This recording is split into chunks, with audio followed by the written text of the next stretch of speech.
Nassif, bom dia para você. Você viu essa notícia do Flávio Dino voltar a ser, digamos, indicado ali para o STF, porque o Lula quer testar a votação do Senado? Por que tem uma dificuldade ali de aprovar o Flávio Dino? Bom dia, Nassif. Seja bem-vindo aqui ao nosso resenha. Tudo bom? Bom dia, Conde. Vai ser ótimo para o STF aí, mas eu acho que o trabalho que ele está fazendo na... Nossa, deixa eu pegar aqui, senão eu vou levar bronca aqui. Tá bonito. Mas o trabalho que ele está fazendo no Ministério da Justiça, bem que tem o Capelli lá que pode... Mas pela primeira vez você tá entrando no cerne do crime organizado. Pela primeira vez, né? Então ele seria um ótimo ministro da Justiça, da Justiça, do Supremo, seria, porque ele traz, além de um vasto conhecimento... Aliás, foi gozado que na Globo News, não sei quem é que estava falando, que ele é político, não tem notório saber, e o Camarote deu o maior esculacho dele lá, falou, você não sabe nada dele. Então, ele tem o notório saber, é um sujeito muito inteligente, ele se dá muito bem. Ele é um dos mais preparados nessa área, quer dizer, foi o primeiro colocado no concurso público. Não, tem uma capacidade de raciocínio lógico aí, imbatível também, né? Mas ele tem mais que isso, né? Ele no Maranhão, ele implementou políticas sociais relevantes. Então, esse é um ponto, porque você tem que colocar no Supremo pessoas que sejam confiáveis, ou seja, que não sejam golpistas, que garantam a legalidade. O Cristiano Zanin é tipicamente esse perfil, mas tem que ter pessoas com sensibilidade social. O Barroso não tem essa sensibilidade social, o Gilmar não tem. Se bem que o Gilmar veio do Fernando Henrique. O Fux, muito bem. O Fux não tem sensibilidade nenhuma, né? Então, o Dino ele vai cumprir o papel que o Lewandowski cumpria lá, né? Seria uma péssima notícia para o crime organizado, o Dino no STF, Nassif? Eu acho que não, eu acho que alivia, porque a questão do crime organizado, a vulnerabilidade dele é na apuração do crime. É na apuração do crime. E é o que está fazendo agora o Ministério da Justiça. Da Justiça, junto com a Polícia Federal, COAF e tudo. Agora você vê, o grande juiz Sérgio Moro, o homem anticorrupção, nunca fez uma operação desse tipo. Ele ficava no lenga-lenga, quis legalizar mercado de... reduzir imposto de cigarro para combater contrabando. Em vez de combater o contrabando e nos donos do dinheiro, na lavagem de dinheiro, ele queria um COAF especificamente aí para perseguição política. Agora, o Dino, mesmo sem ter o COAF lá, fez a parceria, montou um modelo e está chegando aí. Você vê quantidades enormes, de 4 bilhões, aí, mansões. Então, pela primeira vez, nós estamos tendo aí um combate sério ao crime organizado. Ou seja, a notícia ruim para o crime organizado mesmo seria o Dino continuar no Ministério da Justiça. É isso que você está falando? Seria. Se bem que ele tem. O Capelli saiu muito bem lá em relação à polícia. A intervenção civil que foi feita em Brasília, né? E ele tem feito periodicamente elogios aí a polícias e tudo, típico de quem sabe que pode ocupar um cargo. Pode ocupar um desses cargos, é verdade. A gente percebe isso no Capelli mesmo. Nassif, ontem a gente fez o nosso Afinando a Notícia, o programa do GGN com o canal do Conde, que é transmitido também pela TVT, e nós estávamos ali absorvendo, digerindo ainda um pouco essa reação do STF com relação à PEC que foi aprovada no Senado. Você manteve a sua percepção? Quer dizer, foi exagerada? Olha, eu conversei depois aí com uma procuradora, que eu prezo muito a opinião dela, e ela trouxe algumas informações relevantes, ou seja, essas decisões, habeas corpus, tudo, um juiz de primeira instância pode ter. Então, um ministro do Supremo pode ter, e o outro lado pode recorrer em seguida também. Sabe? Então, digamos, haveria maneiras aí de... Ou seja, em relação ao habeas corpus, a essas medidas liminares aí, não seria tão definitivo aí você ter nas mãos de uma pessoa só, né? Mas eu acho que o Supremo realmente exagerou. Ele exagerou, investiu, anunciou... Não é Supremo, né? Pelo que a gente fica percebendo agora, são ministros específicos ligando para jornalistas. Aliás, num caso, aí ligou para uma jornalista que estava entrevistando o Jacques Wagner.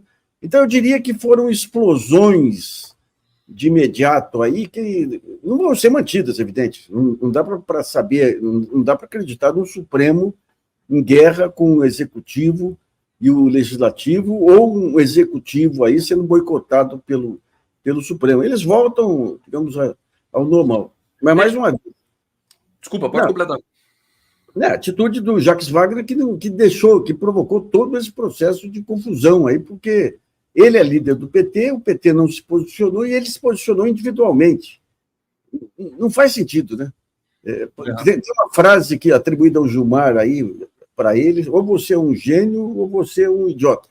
Por quê? Porque, obviamente, uma medida dessa foi para tentar se aproximar da base direitista do Senado para aprovação de...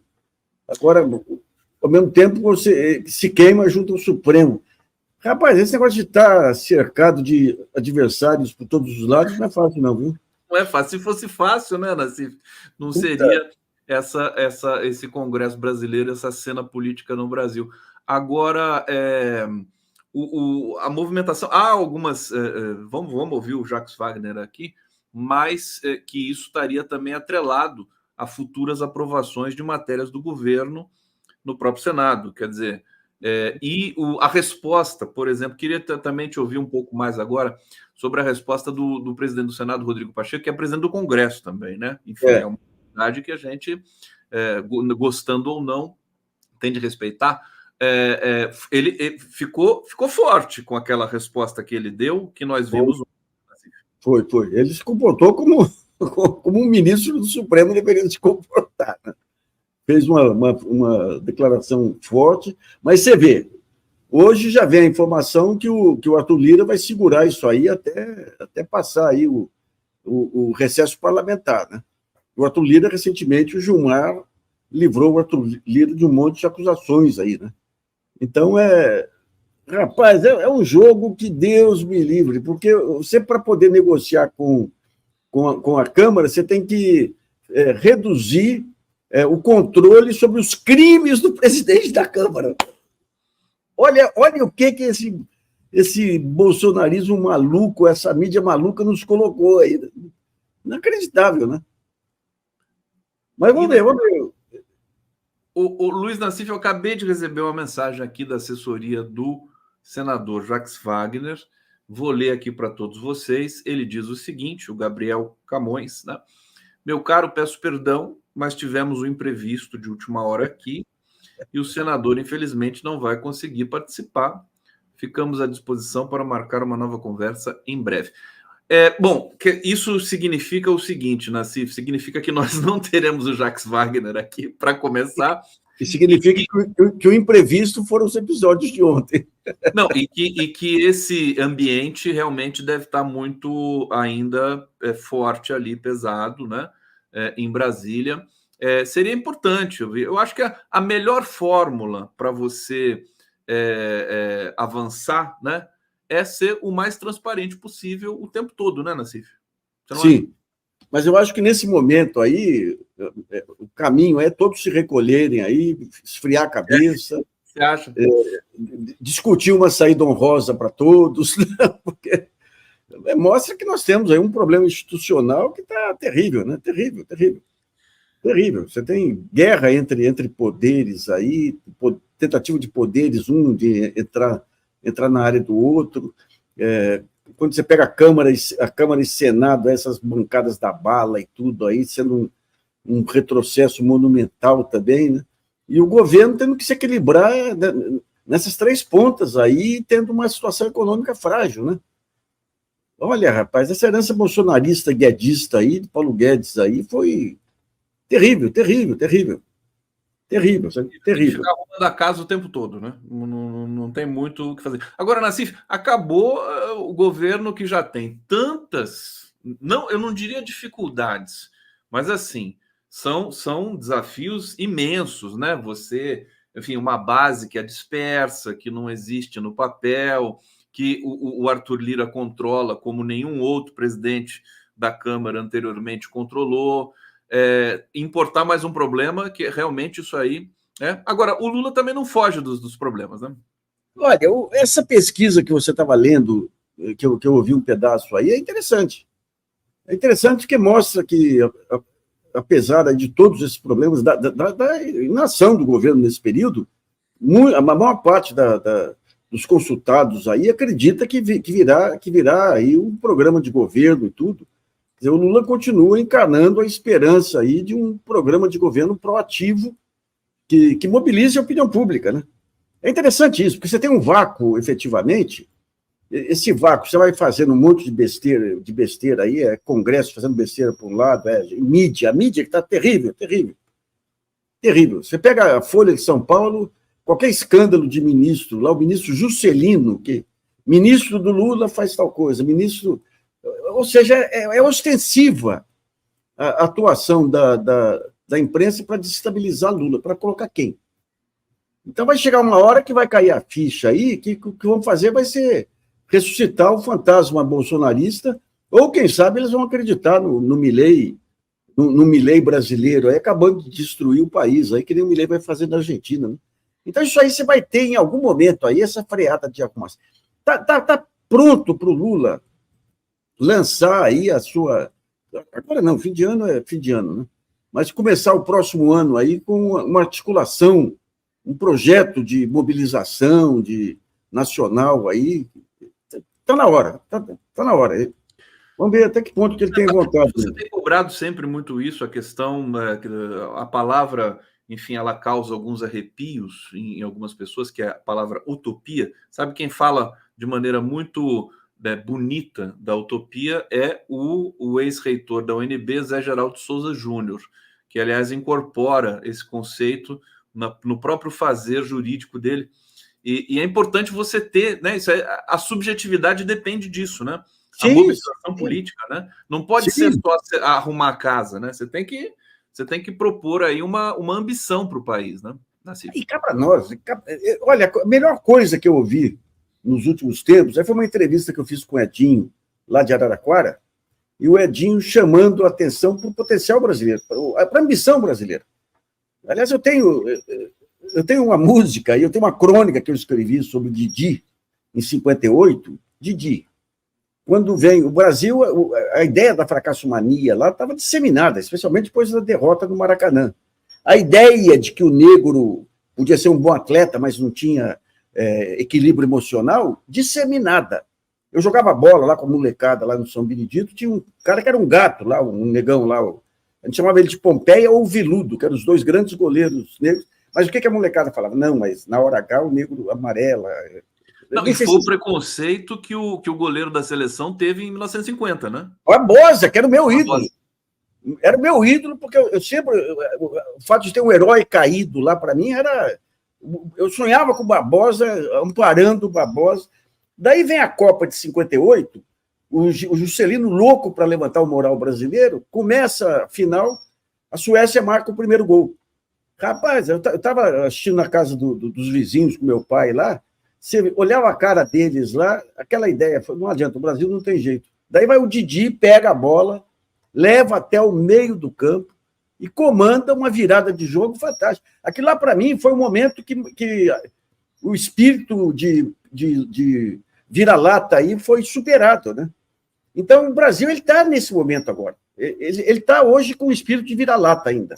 Mas ele está com um monte de potencial para dar a volta por cima. O Brasil precisa retomar a autoestima, é uma coisa que o Lula sempre fala, historicamente, tudo mais, mas agora mais do que nunca, porque a gente acostumou a ser vira-lata, aquele vira-lata do jogo do Brasil e Uruguai de 1950, que os uruguaios chutavam, né, no campo, né, o Nassif, que o Nelson Rodrigues imortalizou na crônica, né?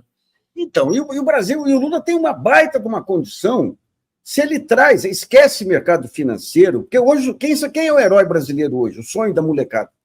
É o cara que trabalha no banco de investimento, é o cara que faz startup. Não, a construção do Brasil depende do homem comum, depende do cara que produz. O pequeno empresário, o trabalhador, o médio empresário, o grande empresário, o cara do MST. Então, o cara da associação comercial, mesmo que seja bolsonarista. Então, esse pessoal o Lula tem que mobilizar esse pessoal e mostrar, olha, a salvação do Brasil, esse trabalho que vocês fazem, que nem vocês dão muito valor, é isso que vai salvar o Brasil. Pô, o Bolsonaro conseguiu mobilizar aí milhões de aposentados, dizendo que eles iam salvar o Brasil rezando para pneu, pô. Você não vai conseguir mobilizar em cima de um fato concreto. O cara tem orgulho do trabalho dele. Você tem uma campanha para levantar a autoestima dele, é por aí. E pega todo mundo. Isso aí é a bandeira que é suprapartidária, supraideológica. Pega o trabalhador e o empresário, pega o pequeno e o médio. Cria um movimento para acabar com essas amarras que o mercado fez aí no mercado de crédito, no mercado de financiamento de longo prazo, jogar as taxas lá em cima. Então, os aliados do Lula são os homens, as pessoas do trabalho. O trabalho pega tudo. Esse é o ponto que eu estou querendo convencer lá, mas o Lula precisa acordar para isso. Você está produzindo essa reflexão assim de maneira muito forte o tempo todo. E chega lá, porque a gente já viu, inclusive, alguns integrantes do governo também comentarem nesse sentido.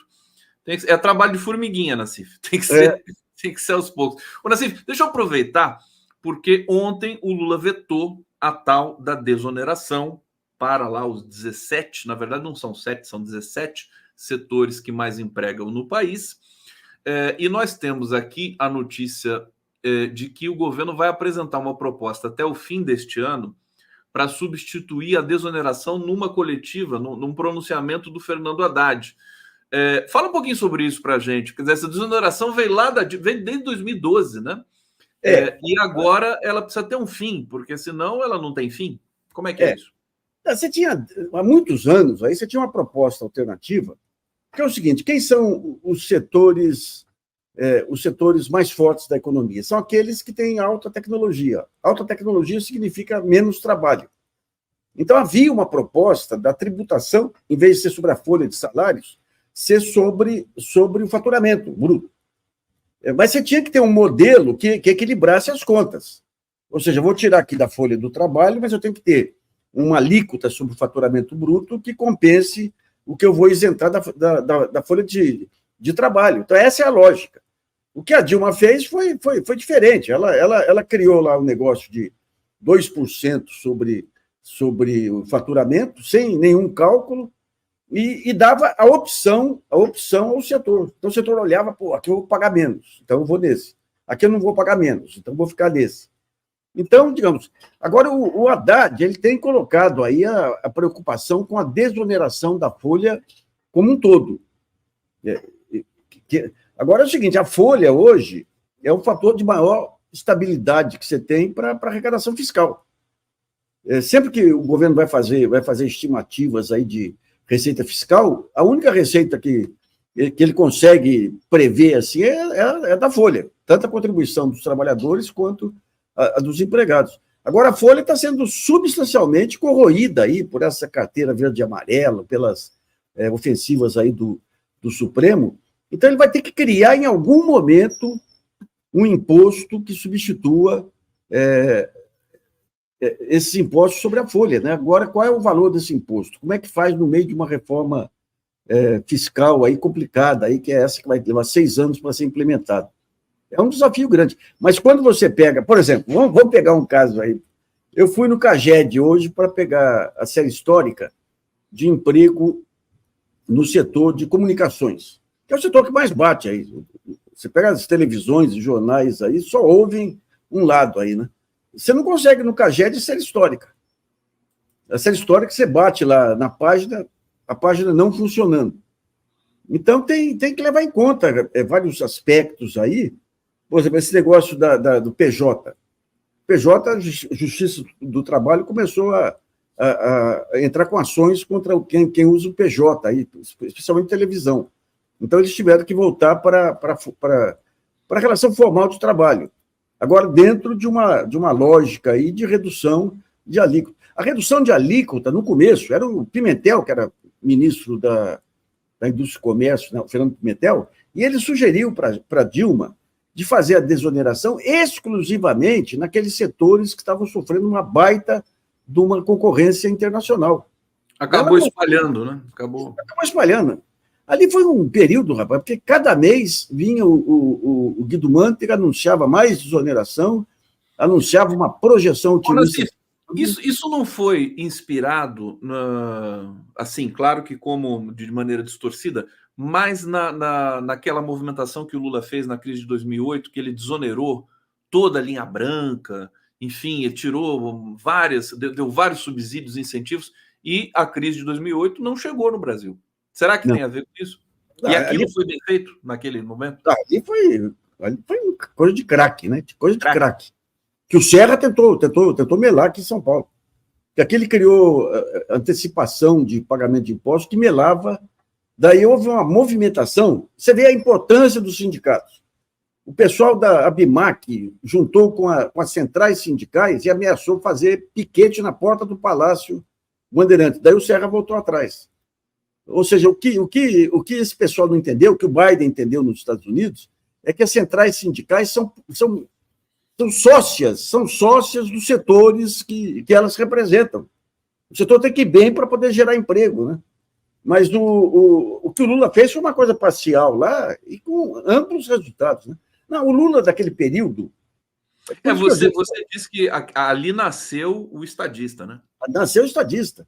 Por quê? Porque porque o Lula, se você pegar desde a entrada dele em 2003 até 2007, o que a imprensa falava, a única coisa boa do Lula é que ele preservou o tripé virtuoso do Fernando Henrique, que são essas políticas de austeridade, corte de despesa, aumento de juros, e ele fez isso. O Palocci fez isso.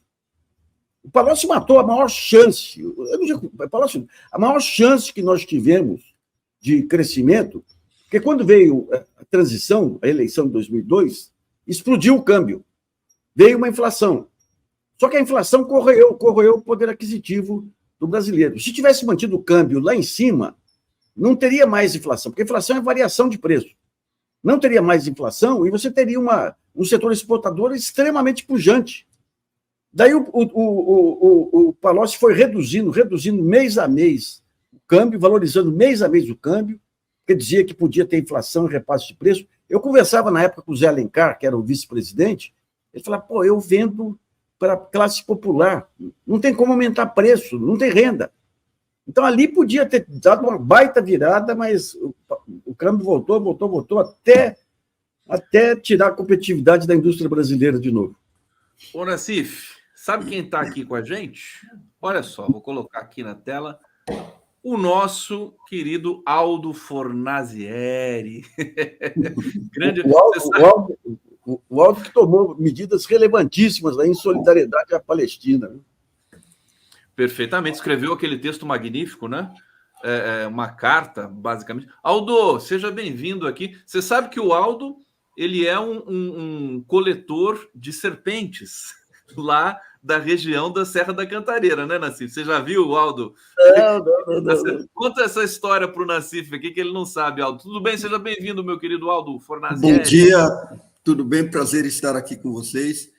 Não, coletora eu não sou, eu capturo as serpentes e levo para dentro da mata fechada, para não ter incidente e tal. Mas aqui tem muita jararaca, né? Esses dias eu capturei uma, até mandei a foto para o Conde, uma jararaca descomunal do tamanho dela. Eu acho que ela tinha quase 2 metros de comprimento. Parecia uma sucuri, a jararaca. Olha, eu tenho uma história de serpente que até hoje me arrepia. Tinha uma almofadinha na Veja, que era editor, que eu gostava de pegar no pé dele. E ele, em vingança, o Butantan mandou uma equipe para Urubupungá, quando começou a subir o lago, porque subia o lago, as cobras iam para as árvores. Então, eles iam caçar cobra em árvore, e ele mandou para cobrir. Meu Deus do céu, eu ia num barquinho, daí o cara lá do Butantan tinha uma peça com um gancho lá, ele pegava a cobra na árvore, fazia assim, e a cobra vinha na nossa direção. E ele catava a cobra. Eu vou recuperar a foto aqui do Fornazieri, daqui a pouco eu vou colocar na tela para o Nassif ver. Ô Aldo, meu querido... Ô, Nassif, fica mais um pouquinho com a gente aqui? Esse papo aqui com o Aldo? Eu tenho um compromisso daqui a pouquinho, mas vamos... aqui pelo prazer de estar junto aqui, essa dupla maravilhosa. Aldo, a gente estava falando aqui da desoneração, que o Lula vetou, né, a sequência da desoneração. Você acompanhou esse debate aí? Você acha que é uma posição importante agora? Né? O Haddad está falando em fazer um novo programa, assim, para compensar. Eu acompanhei muito por cima, né? Mas, em princípio, eu acho que foi correto vetar. Eu acho que no Brasil tem setores da economia que são privilegiados e que são ineficientes e que não garantem o emprego. Esse que é o problema. Então, quer dizer, tem muito faz de conta, né, nesse sistema de desonerações fiscais, e isso tem que acabar, tem que ter um controle, senão você privilegia setores sem que eles correspondam adequadamente, como aconteceu no governo Dilma, que foi um desastre. Ela deu 500 bilhões de desonerações, de subsídios e incentivos e terminou sofrendo impeachment. Então, acho que tem que readequar isso aí, tem que ter uma nova política e tem que ter uma isonomia maior. Tem que ter critérios, senão o poder público fica dando dinheiro à toa.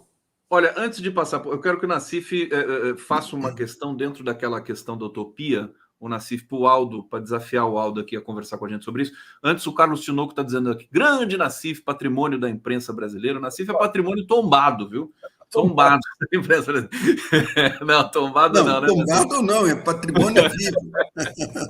Tá de pé, tá de pé.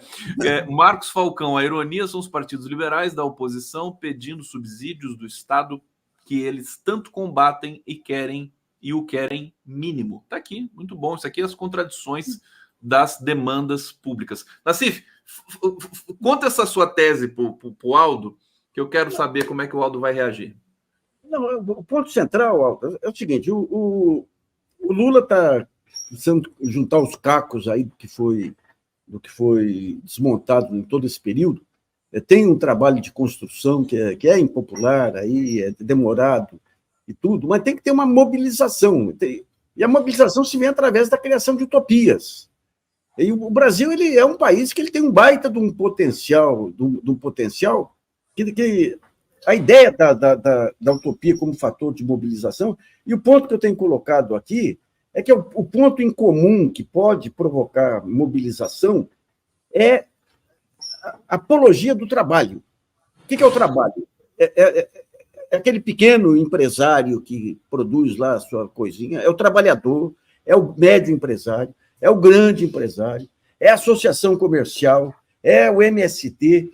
O ponto em comum, e não é força de expressão, o Brasil vai sair quando efetivamente a economia real começar a sair do lugar. Então, o que eu tenho sugerido é que se faça que o Lula passe a ser o promotor, digamos, da autoestima do trabalho para o cara. Porque o Bolsonaro conseguiu mobilizar milhões de pessoas aí, dizendo que elas iam ajudar na construção do país, rezando para pneu, rezando para disco voador e tudo. Então, à medida que mobilizou, né? Mobilizou. Agora, quando você pega o trabalho em si, porque hoje, digamos, a apologia do cara de mercado financeiro, o cara da startup, é o moderninho.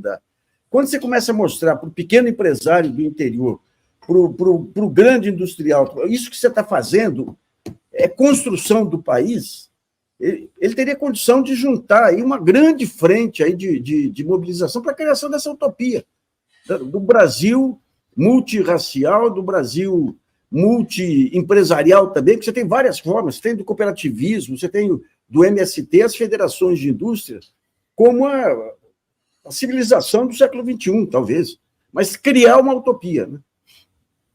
E aí, Fernando?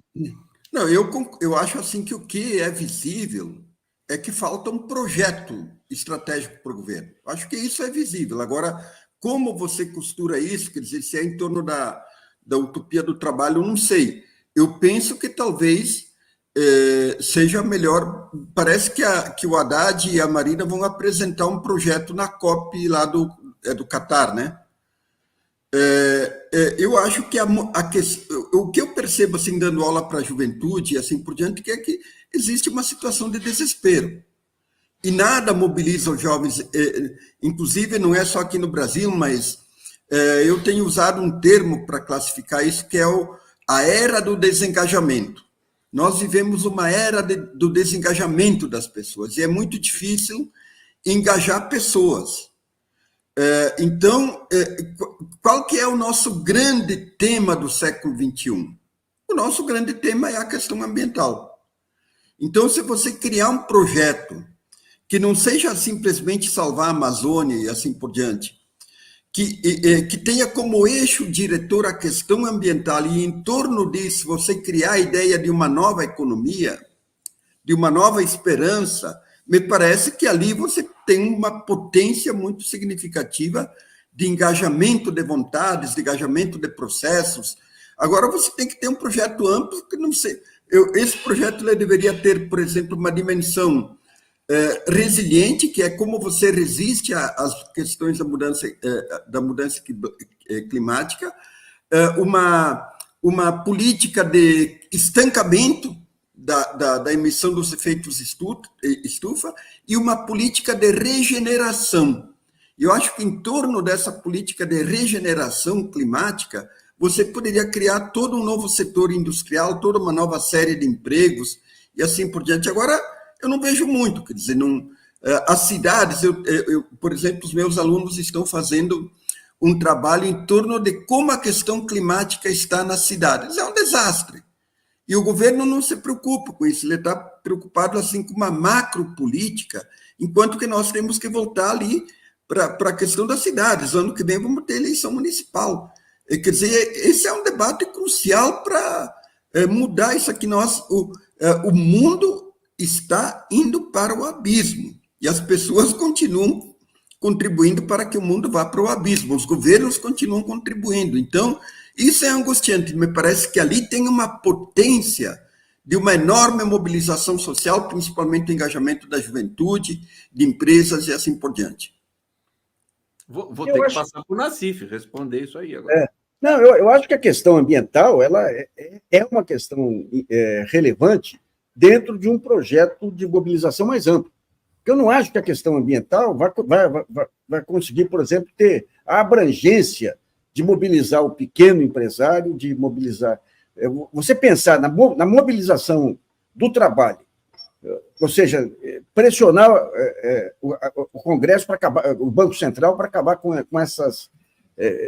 esses spreads bancários, com essa questão do custo do financiamento do BNDES, acenar com geração de empregos, acenar com melhoria, com crescimento das empresas, com um viés ambiental. Mas eu acho que o viés ambiental, hoje, ele mobiliza muito mais uma elite, uma juventude que está na FESP e em outros setores, do que ele não tem a universalidade, digamos, de um projeto amplo de valorização do trabalho nesse sentido. Tem um peso muito forte, por exemplo, na agenda do MST, que é central nessa discussão toda, né? A questão ambiental, isso o MST trabalha melhor do que ninguém. Antes de... Diga, Nassif, você quer completar rapidinho?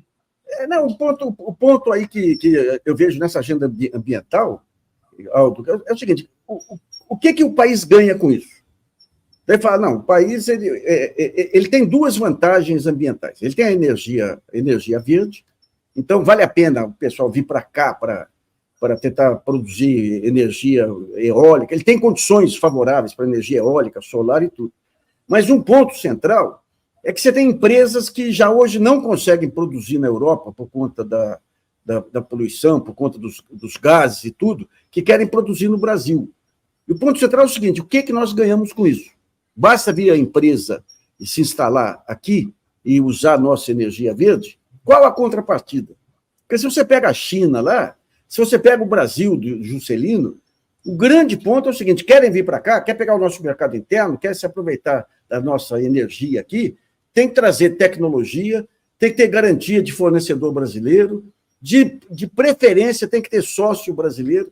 É isso que eu não vejo essa articulação. Então, mas é o seguinte, a questão ambiental não é só a questão da floresta e não é só a questão da transição energética. Se você for ler os objetivos do milênio, você vai ver uma potência extraordinária de política econômica, de política social e assim por diante. Então, eu acho assim que tem uma abordagem equivocada do que é, ou equivocada não, mas limitada do que é essa transição ambiental. Parece que o Haddad está começando a perceber isso, por isso que ele está investindo mais na criação de um novo projeto econômico a partir da mudança ambiental. Vamos esperar para ver o que é. Mas me parece que ele tem uma intuição correta ali junto com a Marina Silva. Eu só queria destacar que saiu ontem um plano de investimentos da Petrobras e me parece que 11 aumentou em 11 bis são para energia renovável. Né? Isso. Ele queria aumentar até 15%, mas não aceitaram lá. Mas eu acho que já foi um progresso. Já foi Aldo e Nassif, deixa eu só fazer 2 comentários aqui rápidos. Primeiro, eu quero mostrar aqui o nosso glorioso Aldo Fornazieri com a cobra no pau. Nossa Senhora! Olha só o tamanho dessa jararaca, Nassif. Eu não consigo nem pegar lagartixa, rapaz. Eu não pego nem minhoca, né? Olha só o Aldo aqui. Isso aqui é uma jararaca, né? E tem outra foto aqui. Olha só. Olha só, rapaz. Ô, Nassif, só para você saber, ele me contou o seguinte: ele pega a jararaca, porque elas estavam, por causa do tempo, né, Aldo? Invadindo ali a. Não, acontece o seguinte: que a jararaca, todas as cobras hibernam. Então, quando deu um calor ali em agosto, prematuramente, elas saíram para comer, elas vão caçar. Aí você tem que agir, né? Senão é perigo. Aqui eu tenho cachorros, tenho 5 malinois. Malinois? O que é malinois? Pastor belga de malinois. Nossa Senhora! Olha só, o Nassif, agora, o Aldo fala assim, ele pegava, botava num recipiente ali e levava... Aí aparece a bombona aí. Como é que aparece na foto. Na foto aparece a bombona, onde eu deixo elas dormindo ali, aí depois eu largo ela. Põe na foto aqui, aí. Ó, deixa eu colocar aqui, aparece a bombona, né? Cadê? Peraí. É na outra, eu acho. É na outra. É na outra. Tá aqui, ó. Aí, ó, ali. Olha só. Ele coloca ali e leva para o Butantan, né? A cobra, ela nasceu livre e quer viver livre. Não, você devolve. É que eu vou levar ela para ser prisioneira no Butantan. É um atentado contra a jararaca. Ela tem o direito de viver livre. Mas o que você falou? Você informa o Butantan, né? Não informa. A primeira que eu capturei, eu liguei para o Butantan, eles não quiseram vir pegar. Daí o cara da Polícia Ambiental falou, vai lá e larga ela, né? Solta. Aí ele começou a me ensinar como é que captura elas.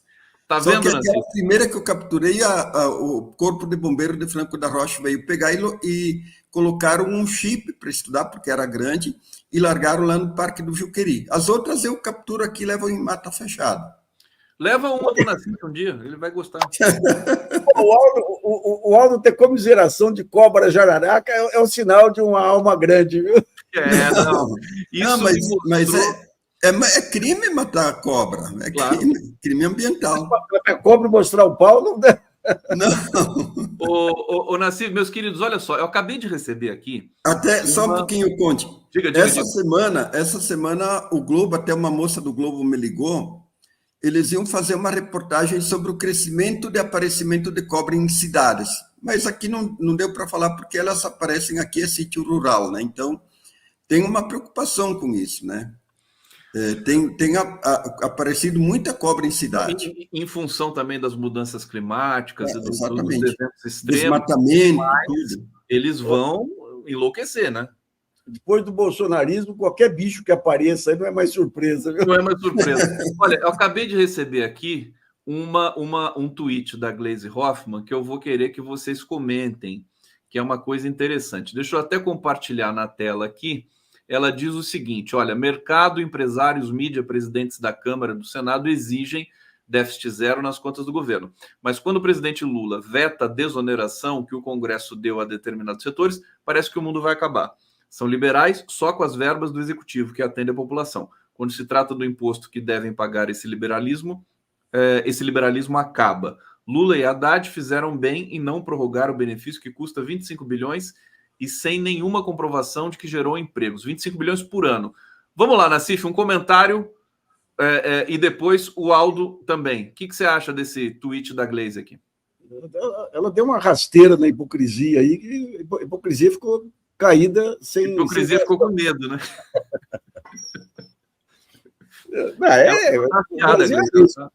O imposto ruim é o que eu pago, o imposto bom é o que o outro paga, mas principalmente toda a lógica aí de ajuste fiscal defendido pelo mercado e defendido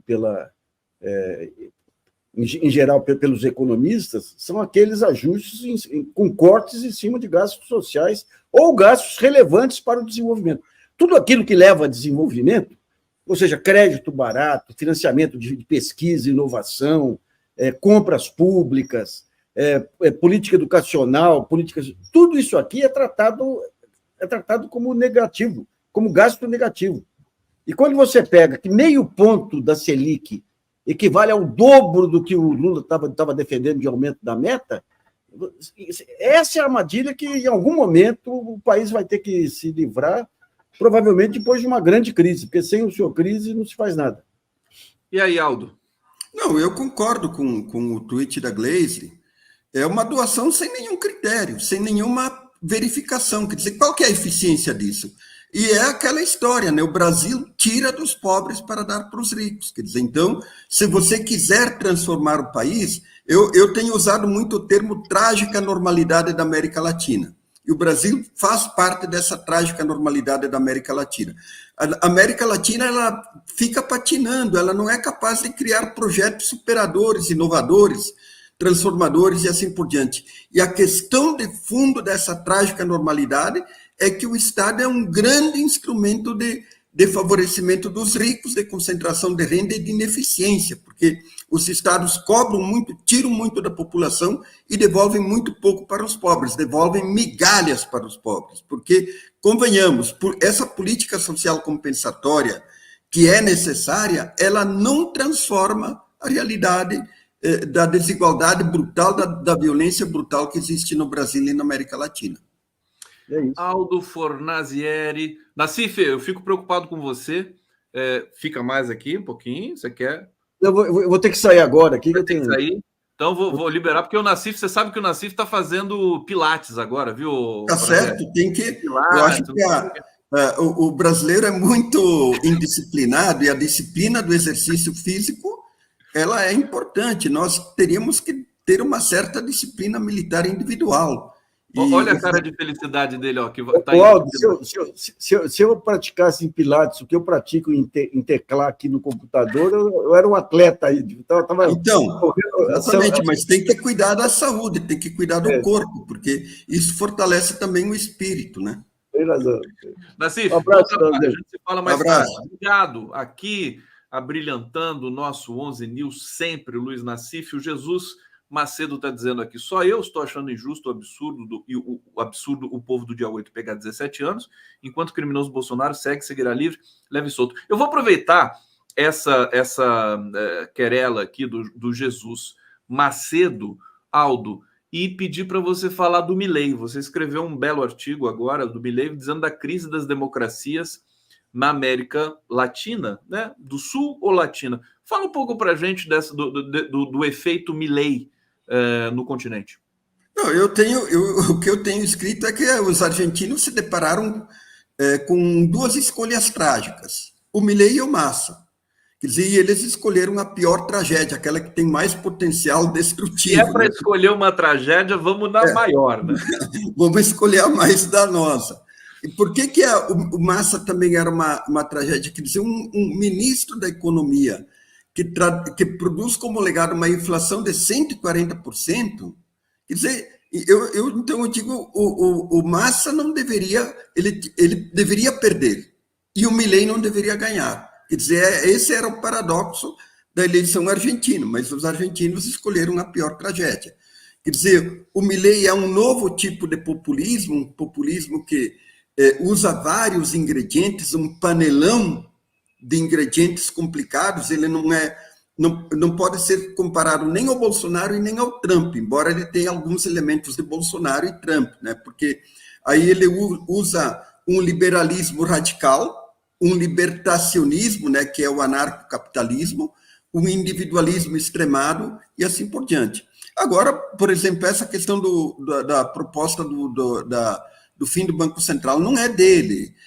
Quem leu Milton Friedman, tem um livro dele que se chama Economia e liberdade, capitalismo e liberdade, lá está clara a proposta do fim do Banco Central, porque o Milton Friedman ele culpava o Federal Reserve, o Banco Central norte-americano, de todas as crises monetárias que tinham existido nos Estados Unidos. E o que ele propunha no lugar do Banco Central? Uma lei, autoridade da lei e não autoridade monetária. Então, foi isso que ele propôs ali. Nós sabemos que o Milei é seguidor do Milton Friedman, então ele pegou essa proposta aí, mas aparentemente Só que ele fez um simulacro da proposta, né? Quer dizer... Não, ele pegou a proposta praticamente igual. Não Sério? É original dele. Não é original então dele. Não é um delírio absoluto, quer dizer... Você sabe que eu tenho simpatia por isso. Quando o cara fala assim que vai acabar com o Banco Central, eu acabo quase gostando dele, o Fornacieri. Não, mas eu acho que o Banco Central... por exemplo, a esquerda critica a nossa condução do Banco Central aqui do como é que é o nome do presidente? O Roberto Campos Neto. O Roberto Campos Neto. Mas veja o seguinte, o Brasil está numa condição muito favorável em termos de inflação. Sim. E isso vai favorecer o desenvolvimento econômico, porque eu acho assim que setores da esquerda não perceberam o dano que a inflação produz nos salários, corrói os salários. Eu, como sou uma pessoa que vai no supermercado, eu percebo assim o efeito danoso tanto no psicológico e assim por diante quando aumenta os preços. E hoje nós temos uma inflação, o Brasil está numa condição, comparando com outros países, está numa condição muito favorável. E nós sabemos que o Brasil tem uma memória inflacionária muito grande, né? Então eu acho que teve exageros na taxa de juros, mas, no fundamental, eu acho que o Banco Central conduziu uma política econômica, uma política monetária correta. E o Haddad, a equipe do Haddad, do Ministério da Fazenda, eles perceberam isso, por isso que eles atenuaram o conflito e o Lula terminou recebendo o Roberto Campos Neto. Então, eu acho que essa questão está pacificada no Brasil e nós sabemos que, olha... Por exemplo, todo esse ataque que o Haddad vem recebendo, até de setores do PT, são equivocados. Por quê?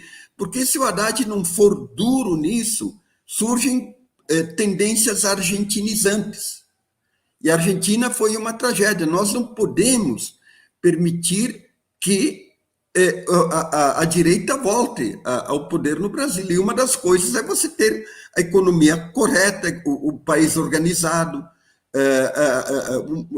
Porque eu estava ouvindo o Nassif, mas eu acho assim que o que boa parte dos economistas não percebem é que a partir da crise de 2008 e depois da crise fiscal que acometeu os países europeus em 2011, 2012, que quebrou a Grécia, a Irlanda do Norte e assim por diante, a questão fiscal se tornou uma questão central para a saúde das economias. Eu acho assim que um grande economista que percebeu isso, que é um economista progressista aqui no Brasil, é o Bresser Pereira. O Bresser Pereira ele tem falado sobre isso, tem escrito sobre isso e tem elogiado muito a condução que o Haddad vem dando na política econômica. Perfeito. Você sabe que eu me sinto um pouco solitário também. Estou vendo que você continua com forte admiração e reconhecimento do trabalho do Fernando Haddad, né? Porque ele está sendo muito atacado, inclusive com essa questão do déficit zero. Por exemplo, do déficit zero, qual que é o seu comentário? Não, eu acho que o Haddad agiu corretamente, porque veja o seguinte, porque ali tem um elemento de condução estratégica e um elemento de psicologia.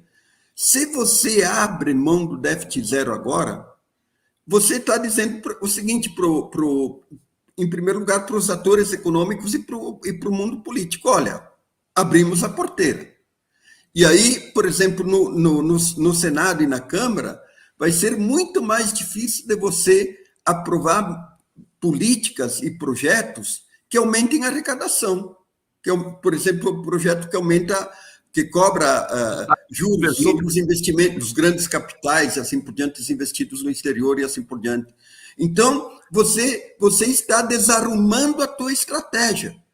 Eu fico espantado que setores do governo e do PT tivessem sido contra a política do Haddad. Quer dizer, embora talvez o déficit não seja zero, mas aí se você mantém a estratégia, você mantém o controle. Se você abre mão da estratégia, você cria um descontrole e todo mundo vai atacar a tua estratégia. Então, é um problema de condução estratégica e de visão psicológica.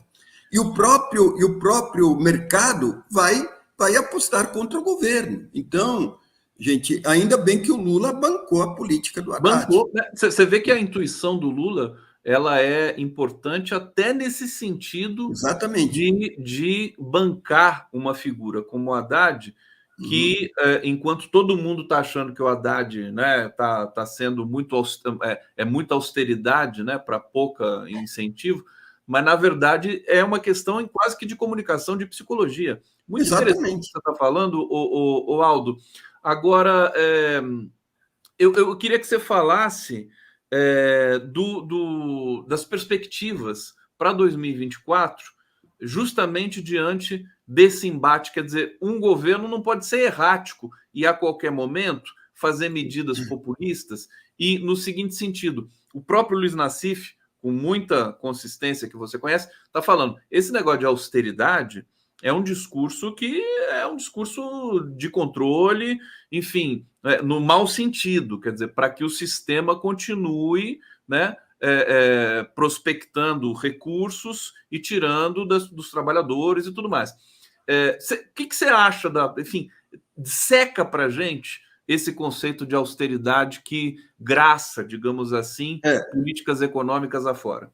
Eu tenho uma visão diferente do Nassif, de vários economistas e da esquerda, porque, inclusive em relação à avaliação do que o Palocci fez. Na época eu acompanhei bem, porque, na verdade, eu estava auxiliando o Genuíno ali na presidência do PT e havia uma tendência muito forte de detonar a política do Palocci. Mas foi a política do Palocci, aqui eu não estou defendendo o Palocci, todas as lambanças pessoais que ele fez, mas a política econômica que foi aplicada no primeiro governo Lula. Foi essa política que permitiu a reeleição do Lula.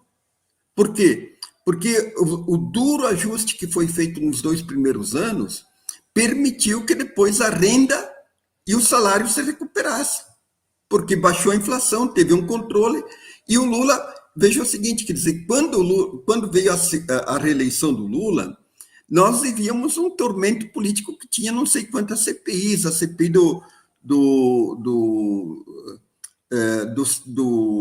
dos Correios, a chamada CPI do fim do mundo, não sei qual que foi o grande escândalo na época, não sei se não foi o Mensalão, foi o Mensalão, eu acho mesmo. E o Lula se reelegeu. O que reelegeu ao Lula? Foi o emprego e a renda. E, em grande medida, o emprego e a renda se deveram ao ajuste fiscal que o Palocci e o próprio Lula bancou. Esse ajuste fiscal...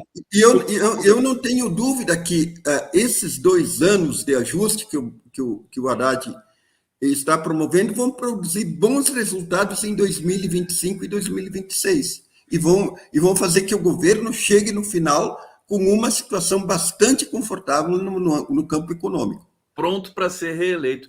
Pronto para ser reeleito ou reeleger um candidato que o Lula vai apoiar. Evidentemente.